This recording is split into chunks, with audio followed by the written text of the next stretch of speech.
Hello मेरे प्यारे दोस्तों, तो एक बार फिर से स्वागत है आपका अपने यूट्यूब चैनल वर्क्स वंडर में। तो दोस्तों, आज हम बात करने वाले हैं रेलवे आवास नियम के बारे में। हमारा ये टॉपिक सारे रेलवे कर्मचारी के लिए बहुत ही महत्वपूर्ण है। वीडियो में आगे बढ़ने से पहले चैनल को कीजिए सब्सक्राइब, ताकि आपको लेटेस्ट नोटिफिकेशन के थ्रू अपडेट मिलता रहे। और अगर आपको ये वीडियो पसंद आता है तो अपना लाइक करना मत भूलिए। तो आइए शुरू करते हैं आज का हमारा ये टॉपिक, रेलवे आवास नियम। तो क्या है कि जो भी रेलवे कर्मचारी है, उन सभी को क्या है, रेलवे की तरफ से क्या है, क्वार्टर अलॉट किया जाता है, क्वार्टर दिया जाता है। और जो उन्हें क्वार्टर दिए जाते हैं, उसके तहत क्या है, रेलवे के द्वारा क्या है, कुछ नियम बनाए गए हैं। जो भी रेलवे कर्मचारी है, जिन्हें भी क्वार्टर दिया जाता है, तो उसके लिए क्या है, रेलवे की तरफ से कुछ नियम बनाए गए हैं, जिसको हम लोग रेलवे आवास नियम या फिर रेलवे क्वार्टर रूल के नाम से जानते हैं। अभी हम लोग देखेंगे कि रेलवे क्वार्टर रूल के क्या क्या उसके अंदर प्रोविजंस हैं। तो सबसे पहले देखते हैं कि रेल सेवकों को रेल आवास की पात्रता निम्न प्रकार है। मतलब रेलवे में जो भी कर्मचारी कार्यरत हैं, उनके लिए क्या है, अलग अलग रेलवे कर्मचारियों के लिए जो अलग अलग ग्रेड पे में काम करते हैं, उनके लिए जो क्या है, अलग अलग क्वार्टर टाइप की पात्रता है। अलग अलग क्वार्टर उनको अलॉट होता है, अलग अलग टाइप का। सबसे पहले आता है कि कर्मचारी जिनका ग्रेड पे जो है 1800 रुपए से या उससे कम हो, तो उस केस में क्या है, टाइप 1 आता है। और जो भी कर्मचारी 1800 रुपए ग्रेड पे में है, उनका टाइप 1 आता है। उसके बाद जो भी कर्मचारी क्या हैं, जिनका ग्रेड पे 1900 से लेके 2400 रुपए तक है, उनका टाइप 2 है। उसके बाद आता है तीसरे नंबर पे, जो भी कर्मचारी जिनका ग्रेड पे जो है 2800 रुपए से 4200 रुपए तक है, तो उनका टाइप 3 आता है। क्या आता है, टाइप 3 आता है। उसके बाद आता है जो भी कर्मचारी क्या है, 4600 ग्रेड पे वेतन है, टाइप 4। उसके बाद आता है राजपत्रित अधिकारी जिनका ग्रेड पे जो है 6600 रुपए से कम है, तो उस केस में उन्हें टाइप 4 ही दिया जाता है। उसके बाद राजपत्रित अधिकारी मतलब गेजेटेड ऑफिसर जिनका ग्रेड पे 6600 रुपए है, तो उस केस में उनको क्या मिलता है, टाइप 4 स्पेशल दिया जाता है, टाइप 4 स्पेशल दिया जाता है। उसके अलावा क्या है, राजपत्रित अधिकारी जो है, गेजेटेड ऑफिसर जो है, जिनका ग्रेड पे 6600 रुपए से क्या है, ज्यादा है, तो उस केस में टाइप 5 दिया जाता है। तो दोस्तों, ये क्या है, अलग अलग ग्रेड पे के हिसाब से अलग अलग टाइप क्वार्टर दिया जाता है रेलवे कर्मचारी को।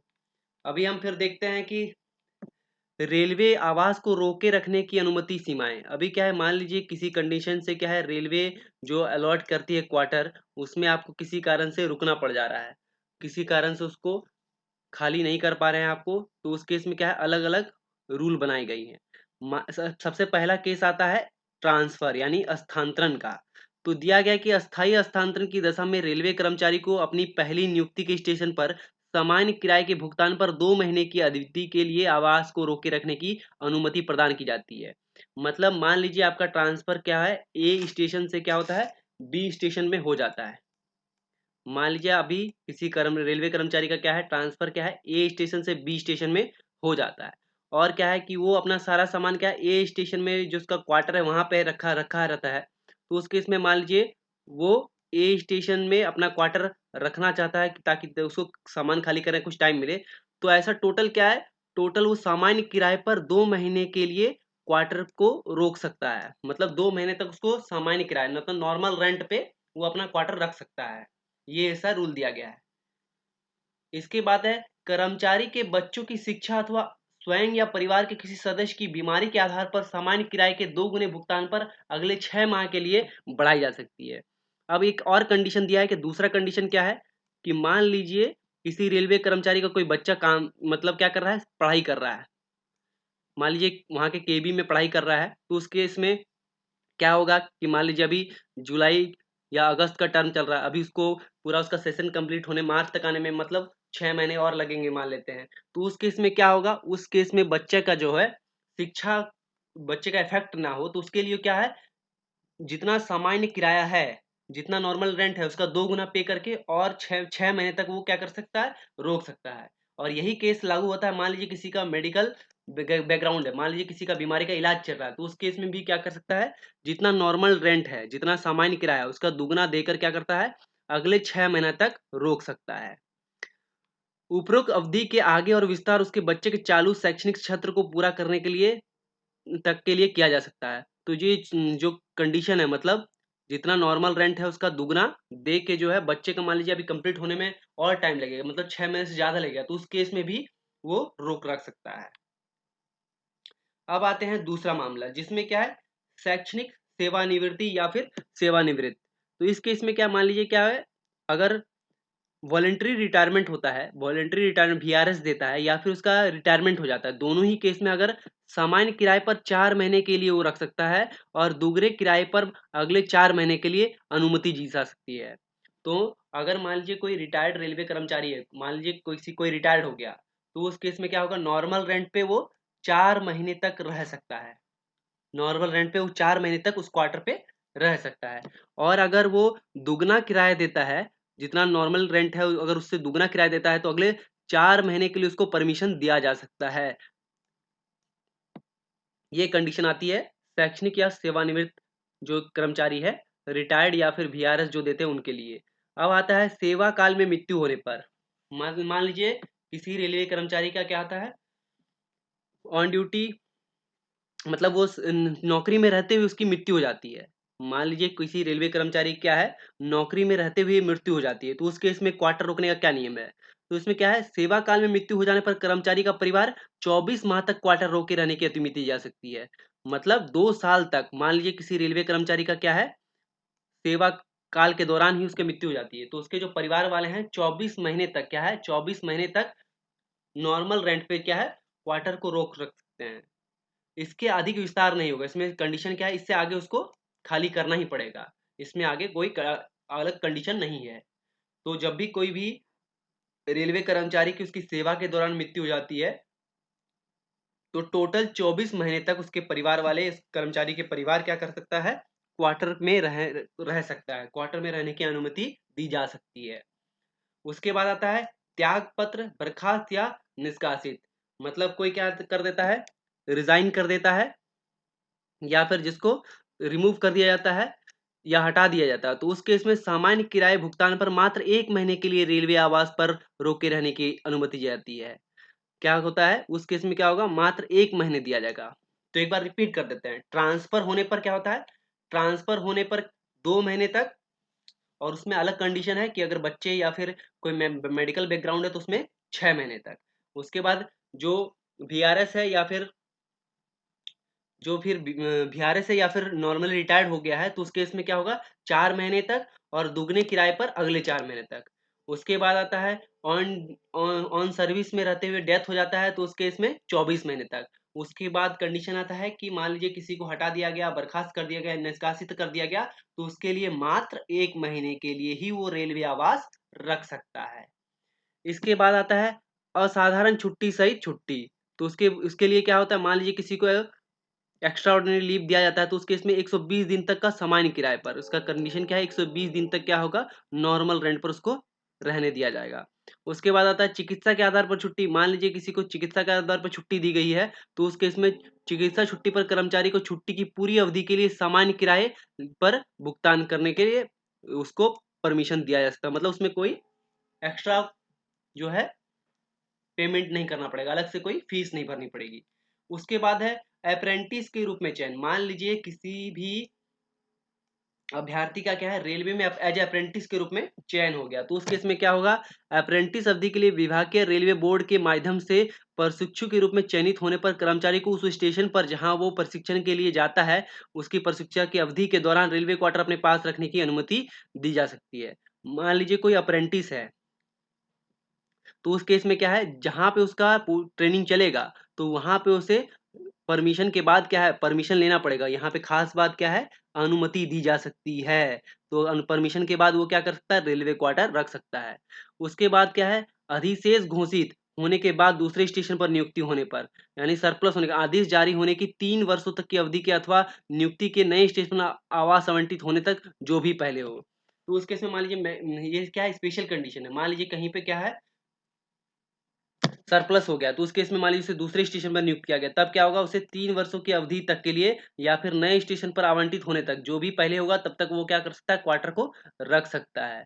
उसके बाद आता है गुमशुदा रेलवे कर्मचारी के संबंध में। मान लीजिए कोई रेलवे कर्मचारी क्या हो गया, लापता हो गया, गुमशुदा हो गया, तो उस केस में क्या है, गुमशुदा रेलवे कर्मचारी के परिवार को पुलिस में प्रथम सूचना रिपोर्ट दर्ज करने की तिथि से 1 वर्ष की अवधि के लिए सामान्य किराए की दर से आवास रोके रहने की अनुमति दी जा सकती है। मतलब कि अगर कोई भी रेलवे कर्मचारी क्या है, गुमशुदा हो जाता है, लापता हो जाता है, तो उस केस में क्या होगा, उसे 1 वर्ष की अवधि, ये 1 वर्ष की अवधि कब से पकड़ी जाएगी, जब क्या करेगा वो फर्स्ट एफआईआर मतलब एफआईआर जब से लिखाएगा, पुलिस के पास जब से एफआईआर लिखाएगा, तब से पकड़ा जाएगा कि भैया 1 साल तक तुमको क्वार्टर में रहने दिया जाएगा। उसके बाद क्या है, पुलिस प्राधिकरणों द्वारा यह प्रमाणित किए जाने पर कि गुमशुदा कर्मचारी का पता नहीं लगा जा सका, रेलवे कर्मचारी के परिवार को सामान्य किराए की दर से अगले 1 वर्ष के लिए पुनः आवास रोकने की अनुमति दी जा सकती है। मतलब मान लीजिए क्या हुआ कि कोई रेलवे कर्मचारी क्या हो, लापता हो गया, कोई रेलवे कर्मचारी क्या हो गया, लापता हो गया, तो उस केस में क्या होगा, उस केस में अगर उसके परिवार वाले जिस दिन से एफआईआर दर्ज कराते हैं, मतलब प्रथम सूचना रिपोर्ट पुलिस के पास दर्ज कराते हैं, उस तारीख से 1 साल तक को पहले के लिए अनुमति, क्वार्टर रखने के लिए अनुमति दी जाएगी। उसके बाद फिर क्या है कि अगर पुलिस अधिकारी, ये प्राधिकारी क्या है, प्रमाणित कर दे कि जो रेलवे कर्मचारी है उसका पता नहीं लग पाया, तो उस केस में उसको रेलवे क्वार्टर को रखने के लिए और 1 साल के लिए पुनः आवास रोकने की अनुमति, 1 वर्ष के लिए पुनः आवास रोकने की अनुमति दी जा सकती है। अब आता है पानी के लिए चार्ज। तो क्या है कि जहाँ हम रेलवे क्वार्टर पे रहते हैं, तो उसके क्या होता है, वाटर सप्लाई जो मिलता है हमको, उसके लिए रेंट देना पड़ता है, उसके लिए चार्ज देना पड़ता है। तो टाइप 1 क्वार्टर के लिए 5 रुपया महीना देना पड़ता है, टाइप 2 के लिए 15 रुपया महीना देना पड़ता है, टाइप 3 के लिए 25 रुपया महीना देना पड़ता है और टाइप 4 के लिए 35 रुपया महीना देना पड़ता है पानी का सप्लाई के लिए। तो दोस्तों अगर इसमें कोई रिवीजन हुआ तो प्लीज़ कमेंट सेक्शन में आप बता सकते हैं कि इसमें क्या कोई रिवीजन हुआ है क्या? इसके अलावा क्या स्पेशल कंडीशन है कि ग्रुप डी रेलवे कर्मचारी के लिए पानी के लिए कोई चार्ज नहीं लिया जाएगा, ग्रुप डी कर्मचारी जो हैं उसके लिए। उसके बाद क्या आता है, किसी रेलवे कर्मचारी द्वारा अपना रेलवे आवास किसी को किराए पर देने पर उसके विरुद्ध निम्नलिखित कार्रवाई होगी। अभी क्या करते हैं, बहुत सारे लोग क्या करते हैं, रेलवे क्वार्टर को रेंट पे दे देते हैं, तो रेंट पे देना क्या है, ऑफेंसिव है, मतलब उस पे कार्रवाई की जाएगी। अगर कोई भी रेलवे कर्मचारी अपना रेलवे क्वार्टर रेंट पे देता है, तो उस केस पे उसे कार्रवाई की जाएगी। अब इसमें कंडीशन देखते हैं क्या क्या कंडीशन है। बिना मध्य रेलवे प्रासादिक या फिर विभागाध्यक्ष, मतलब जो भी हेड है, उसके अनुमोदन के रेलवे आवास को किराए देना एक अपराध है। क्या है, एक रेलवे किराए देना एक अपराध है। कर्मचारी द्वारा जो भी किराया देने पर 2 प्रकार हो सकते हैं, ऐसे मामलों में निम्नलिखित कार्रवाई होगी। सबसे पहले क्या है, मान लीजिए कोई रेलवे कर्मचारी क्या है, अपना क्वार्टर जो उसके नाम पे है वो किसी बाहरी व्यक्ति को दे देता है, तो उसके ऐसे मामले में संबंधित कर्मचारी के विरुद्ध उसके द्वारा रेलवे और अथवा सरकारी कर्मचारी द्वारा विपरीत आचरण में सम्मिलित होकर रेलवे सेवा आचरण नियम, मतलब जो उसका रेलवे सेवा आचरण नियम 1966 है, उसके 3.1 के 3 में है लिखा हुआ कि कोई भी रेलवे कर्मचारी क्या करता है, कोई भी अपना क्वार्टर रेंट पे नहीं दे सकता। ये कहाँ लिखा हुआ है, ये रेलवे आचरण नियम 1966 के 3.1 के 2 में लिखा हुआ है। तो उसके अगेंस्ट में क्या होगा, डिसिप्लिनरी एंड एक्शन रूल लिया जाएगा, डीए केस किया जाएगा। और तथा पब्लिक प्रोमिसेस, मतलब eviction and unauthorised occupation act 1958 के लगाया जाएगा। इसके अंतर्गत क्या होगा, आवास को शीघ्र पूर्वक खाली करने के लिए किराए पर देने वाले व्यक्ति के विरुद्ध आवास को खाली करने की कार्रवाई भी शुरू कर दी जाएगी।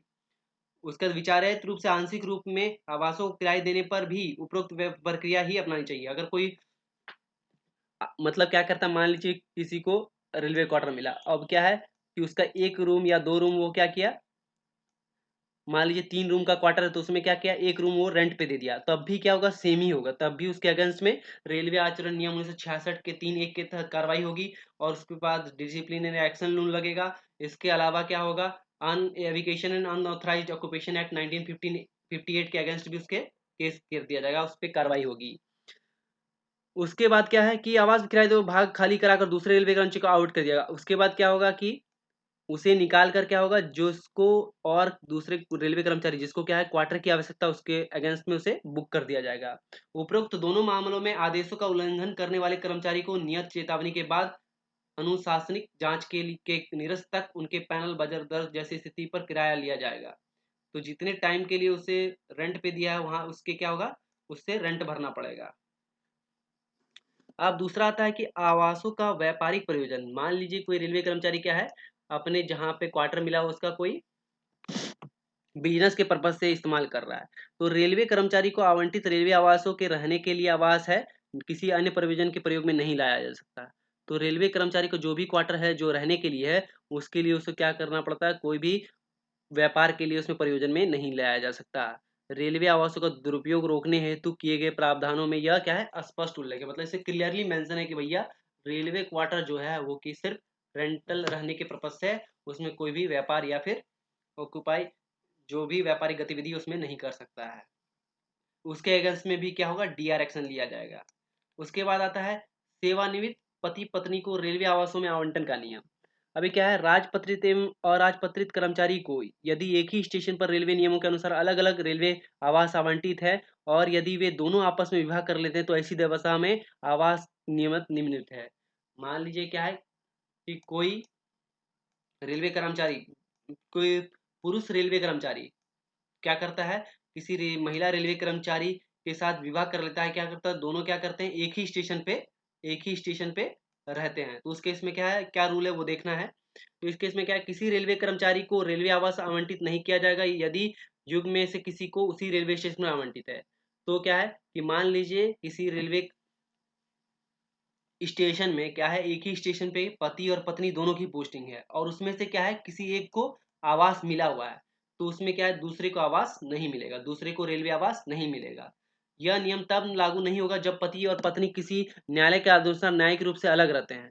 तो मान लीजिए क्या है कि अगर कोर्ट ये ऑर्डर दिया हो कि मान लीजिए दोनों को एक साथ नहीं रहना है, तो उस केस में क्या है, तब ये नियम लागू नहीं होगा। ये कहने का मतलब है। दूसरा है कि यदि पति पत्नी रेलवे नियमों के अंतर्गत एक ही स्टेशन पर आवंटित आवासों में अलग अलग रह रहे हैं और आपस में विवाह कर लेते हैं, तो उनमें से एक आवास को विवाह के 1 महीने के भीतर सरेंडर करना होगा। तो वही जो मैंने बताया कि मान लीजिए ए और बी, ए पति और बी पत्नी है, दोनों आपस में विवाह कर लेते हैं और दोनों का विवाह से पहले क्या है, अपना अपना क्वार्टर है। तो उस केस में क्या होगा, विवाह के बाद मतलब शादी के बाद, शादी की 1 महीने के भीतर क्या करना पड़ेगा, दोनों में से किसी एक को अपना एक क्वार्टर, जो क्वार्टर है उसको सरेंडर कर देना पड़ेगा।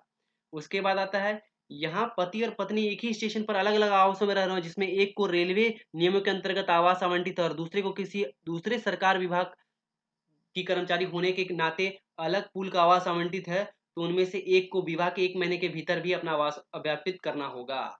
मतलब इसमें और एक कंडीशन आ जाता है कि मान लीजिए क्या है, पति नौकरी करता है रेलवे में और पत्नी क्या करती है, किसी राज्य सरकार की, मान लीजिए सरकार में नौकरी करती है।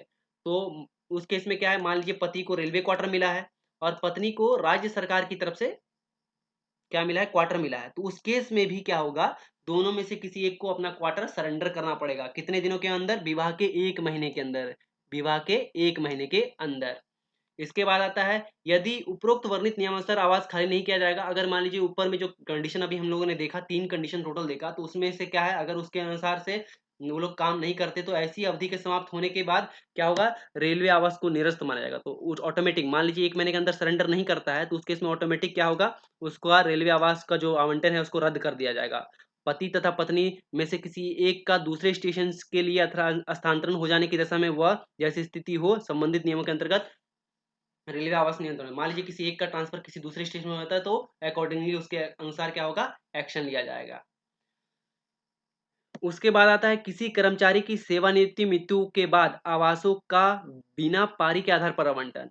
अब क्या है कि जब कोई रेलवे कर्मचारी जिसे रेलवे आवास उपलब्ध कराया गया हो, सेवा अवधि की समाप्ति पर सेवानिवृत्त होने अथवा शैक्षिक सेवानिवृत्ति लेने अथवा सेवा के लिए अयोग्य घोषित हो जाने अथवा सेवा काल के दौरान उसकी मृत्यु हो जाए, तो उसके पुत्र पुत्री, पति पत्नी को बिना वारी के आधार पर रेलवे आवास आवंटित किया जा सकता है। तो क्या है उस केस में क्या है, अभी तो हमने ऊपर में देखा कि मान लीजिए कोई रिटायरमेंट ले लेता है, कोई वीआरएस ले लेता है या फिर किसी का सेवा काल के दौरान मृत्यु हो जाता है, तो उस केस में क्या होगा, पुत्र पुत्री पत्नी या फिर जिसका पति नौकरी करता हो उसकी पत्नी या फिर पति या फिर पिता, इन सब के क्या है, उसके जो रिलेटिव्स होंगे, जो उनके फैमिली मेंबर, उनको ऑटोमेटिकली क्या है, आवास आवंटित किया जा सकता है, बशर्ते आश्रित संबंधित रेलवे कर्मचारी हो और रेलवे आवास के लिए पात्र हो। तो उस केस में क्या है कि वो रेलवे जो संबंधी हैं, जो उसके रिलेटिव्स हैं, वो रेलवे कर्मचारी के रिलेटिव्स होने पड़ेंगे और जो रेलवे आवास के लिए हैं वो एलिजिबल होने पड़ेंगे। सेवानिवृत्त होने वाले अथवा मृत रेलवे कर्मचारी के लिए संयुक्त रूप से कम पिछले 6 माह से रह रहा हो।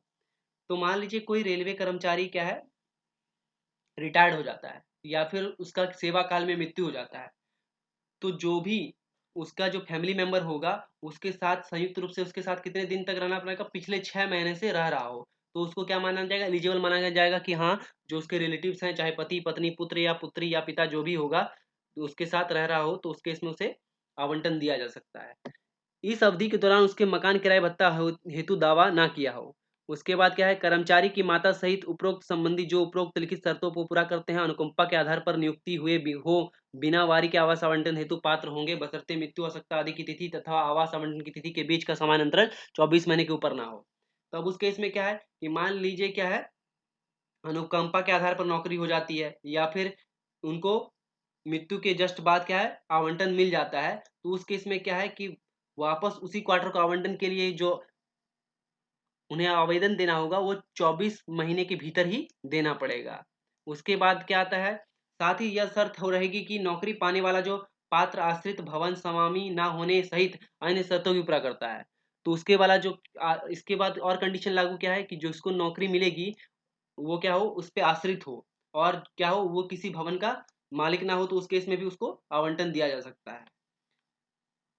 इसके बाद आता है, पात्र संबंधी के नाम से ही वही आवास केवल तभी नियमित किया जाएगा यदि वो उस प्रकार के आवास अथवा उच्चतर आवास के लिए पात्र हो। तो मान लीजिए क्या है कि किसी रेलवे कर्मचारी की सेवा काल के दौरान मृत्यु हो जाती है और क्या होता है, अनुकंपा के आधार पर उसको नौकरी मिलने वाली है, तब क्या होगा, उसे वही क्वार्टर तभी अलॉट किया जाएगा जब क्या होगा, वो उस क्वार्टर के लिए एलिजिबल होगा। मान लीजिए किसी रेलवे कर्मचारी को क्या है, टाइप 2 मिलता है। मान लीजिए किसी रेलवे कर्मचारी को टाइप 2 क्या होता है, मिला हुआ होता है। अब क्या होता है, सेवा काल के दौरान उसकी मृत्यु हो जाती है, तो उस केस में मान लीजिए अनुकंपा के आधार पर उसकी नौकरी जो है 1800 ग्रेड पे में लगती है। अनुकंपा के आधार पर उसके जो पुत्र या पुत्री उसके जो नौकरी है 1800 ग्रेड पे में लगती है, तब तो वो एलिजिबल होगा टाइप 1 के लिए। तो उस केस में क्या होगा, उसे टाइप 2 खाली करना पड़ेगा। उस केस में क्या होगा, उसे टाइप 2 खाली पड़ना पड़ेगा और उसे टाइप 1 दिया जाएगा। अगर वो टाइप 2 के लिए एलिजिबल है, मान लीजिए उसका जो एलिजिबिलिटी क्राइटेरिया है वो टाइप 2 के लिए है, तब उसे खाली करने के लिए नहीं कहा जाएगा। उसके बाद क्या है, उसके बाद आता है विवाहित पुत्रियों के मामले में नियम या छूट। अब यहाँ पे कंडीशन है कि मान लीजिए जो पुत्री है, जो डॉटर है, उसकी क्या है, शादी हो गई, उसकी विवाह हो गया है, तो उस केस में क्या नियम है, यदि किसी रेलवे आवास के आवंटी के पास कोई पुत्र नहीं है, अगर क्या है कंडीशन दिया हुआ है क्या, कि मान लीजिए किसी के पास रेलवे कर्मचारी के पास क्या है, उसके पास उसका कोई पुत्र नहीं है, तो इस स्थिति में जब केवल विवाहित पुत्री ही एकमात्र आश्रित हो, मतलब केवल जो है क्या है, बेटी ही है जिसका शादी हो गया, वही क्या है, एकमात्र आश्रित है, तो उस केस में माता पिता की देखभाल के लिए तैयार है, तो उसके पुत्र अवयस्क होने के कारण उसकी देखभाल करने में सक्षम नहीं है, तो ऐसी स्थिति में विवाह पुत्रित पुत्रियों को बिना पारी के आवास आवंटन की सुविधा दी जा सकती है।